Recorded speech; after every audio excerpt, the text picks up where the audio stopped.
Hello, everyone. Happy New Year. I am your digital host, Carlton C. Clay. Welcome to Celebrating Black Excellence. Today, I am here with the host of Making a Difference, Ken J. Makin. How you doing today, sir? Carlton, so good to see you, my friend. Yeah, you too, man. You too. Happy New Year to you. Happy New Year to you as well. Yes, man. First interview of the year. Glad to have my guy here on Celebrating Black Excellence. It's so great to have you here on this platform. I tell you, from the pews of Greater Young Zion to WJBF. Yeah, man. Glad to be here. Yes, man. So let's get started. You are a writer. How did you get started with writing?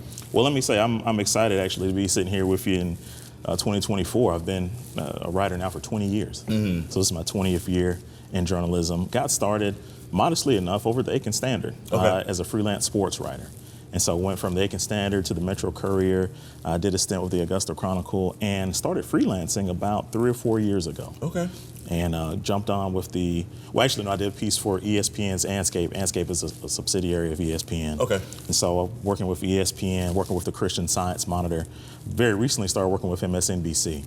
So. Wow. That's great. So very excited, and always I enjoy the autonomy of being a freelance writer and just really writing on my own terms and just expressing myself in that way, talking about race, politics, black culture. And yeah. So what inspires you when it comes to writing? Man, I would say everything. Okay. I've written about my kids, written about my wife. I'm proud to be married. Been married now 8 years, right? So shout out my beautiful wife, my 2 kids. One of them just turned 6 yesterday, so 6 and 2. But I'm inspired by everything. I'm inspired by the good. I'm inspired by, things that concern me politically, things that concern me in terms of race. So I write about anything and everything. I love Power. It's my guilty pleasure. Raising Kanan, love that show. I love the 90s aesthetic. So just to answer your question, anything and everything inspires me. Awesome. Now you did mention Anscape. How did you get to be a part of that? I tell you, I have to shout out Dr. Stacy Patton, formerly of Morgan State University. She's actually an advocate for children. She is against spanking kids in that whole bit. So I reached out to her because she had done a piece for Anscape, and I said, well, how were you able to write for ESPN? And so she gave me the information to a young lady, Monique Jones. And so I spoke with Monique Jones, who's now with the Baltimore Banner, and got in that way. And so I've been writing for Anscape ever since. First piece I wrote was about When They See Us. That was Ava DuVernay's interpretation of the Central Park 5, what happened with those gentlemen.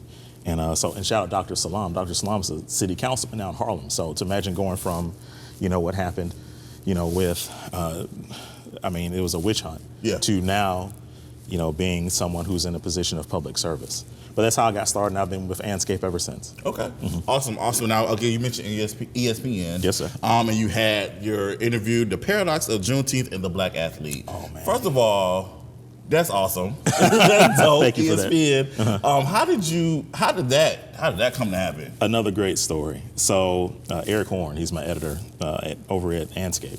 And so he reached out. I had pitched him on something. I pitched him on Tori Bowie, that tragedy. A young lady who was part of the 4x100, one of their track teams, died in childbirth. So I actually had pitched him on that, and he said, well, do you want to do something on Juneteenth? And I said, of course.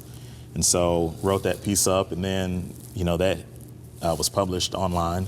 And then I heard from the folks over at Paul Feinbaum's show. And so they reached out to me about coming on the show. I said, absolutely. Paul Feinbaum is one of the, in terms of like radio hosts and just presentations on ESPN, really on the short list, when it comes to, just a really good host. So went on there with Feinbaum for a good bit, and we got to talk about some of the things I love to talk about. Juneteenth, the Black Athlete, and had a really good conversation. Really enjoyed that. Awesome.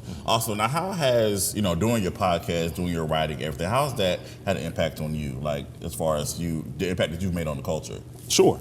Well, let me say this first and foremost. In speaking about culture, I also work with the Christian Science Monitor. Okay. And so I actually had the good fortune, it was some weeks ago, had a chance to go to Harlem.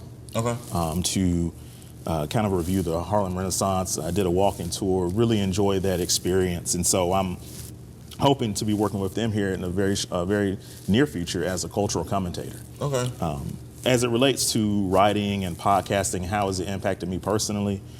It gives me an outlet because, I'm always cognizant of things that are going on locally, nationally, and writing and podcasting really give me an outlet to speak about these issues as it relates to the greater culture, and as it relates to just Black media in general. Certainly, what you're doing here in just that greater space. I think that we have the entertainment part of Black media covered. When it comes to the empowerment component, when it comes to the educational component, I think there's room to restore and renew those outlets locally and abroad. So I feel like I'm someone who's in that space and who is, working to restore that space. Awesome. Now, you shared with me before we did the interview that you have a new logo, 2024 newness. Can you please explain the importance of this new logo? Sure. Thank you for mentioning that. It's MAD 24. Okay. And it's making up for lost time.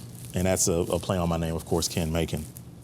But I, thought about where we were in 2020 and obviously the tragedy of what happened to George Floyd, the summer of discontent. There were just on the ground movement, and there was just a profound social change that happened during that time. Of course, there was the election of the president in 2020 and the inauguration in 2021. I do feel like since that time, a lot of that traction, a lot of that urgency has been lost. And so I've been thinking about that, just like I said, as an individual, as someone who writes, someone who, does podcasts and things of that nature. And what MAD 24 is it's not so much the word campaign keeps coming to mind, but not so much a political campaign, a campaign for the people. And so what does that look like? As it relates to people, I look at like Augusta, I look at homelessness, I look at poverty, and I ask myself, what's the government doing in that regard? What are organizations doing in that regard? So that's really a lot of what MAD 24 is about. Of course, just for myself as an individual, it's about continuing to speak truth to power. It's about continuing to pay attention to detail and mention those things in forums such as this one that can really help empower people and just bring people to awareness. I think that's something that's desperately needed. Have you ever considered a career in politics? Yeah, you're the 1,000th person. We should have confetti fall from the sky. So here's the thing about politics, and I'm not saying no. I'm just simply saying when you run for public office, there's a constituency that you're responsible for. And I always see myself in terms of constituency as wanting to reach a greater audience. I don't want to limit myself to a constituency of, say, North Augusta or, say, Augusta per se. I think my calling's greater. And so that's where I stand. Now, again, I never say never, but just for myself right now, I think there are constraints, political constraints. I do think that, and of course this is an election year. And so we think, okay, political changes are going to be made this year, but the truth is, politics happens every single day. True. So it's just something to be mindful about. Awesome. Now, how can you give some inspirational words to someone who wants to get into writing or get into the political space or just podcasting? Like, what words of inspiration can you give someone that's listening right now? That's a great question. For me, what I always say in terms of writing is, just start writing. Get a notebook, get a blog, whatever it is. But you have to be continuously writing. And I'll say this too, because I'm a type of person like. This was last year. I actually had the good fortune to speak to a group at Claflin University. And so they asked a lot of those questions. And the thing I always told them is, hey, you can reach out to me personally. You know what I mean? KenJMakin.com, and that's KenJMakin.com. You can, if you're interested, if you're listening to this interview or you're watching this interview and you're interested in writing, shoot me a message. I'll answer it. We'll be glad to. But just in terms of a general commentary, in terms of people getting into politics, in terms of getting into writing, you got to get in the mix. If you want to be in politics, go to your commission meeting, go to your council meeting. Like, you have to involve yourself, have conversations with people, find out what it is that people need, and that's engaging the people is something that has served me so well, not just in, terms of just writing and podcasting, but just everyday life, my wife says I'm extroverted, she kind of picks on me about that, but I take pride in that. I take pride in relationships and networking because I understand how many possibilities are made out of that. Yeah, that's awesome. Well, I just want to say congratulations to everything you have accomplished, everything you're doing. I'm very proud of you, sir. I think it's just amazing. And this is a personal story. Like I said, I've known you since I was like 12 or 13.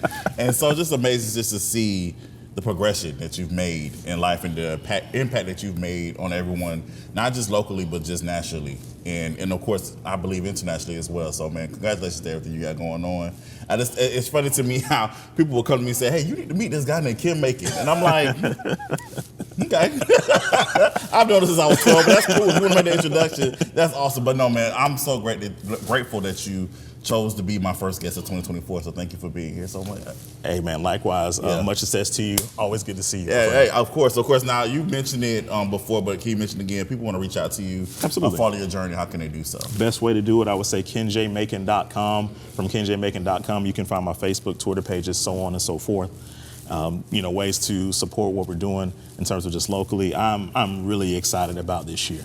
I'm really excited. Also, the podcast is Makin, Makin, a difference.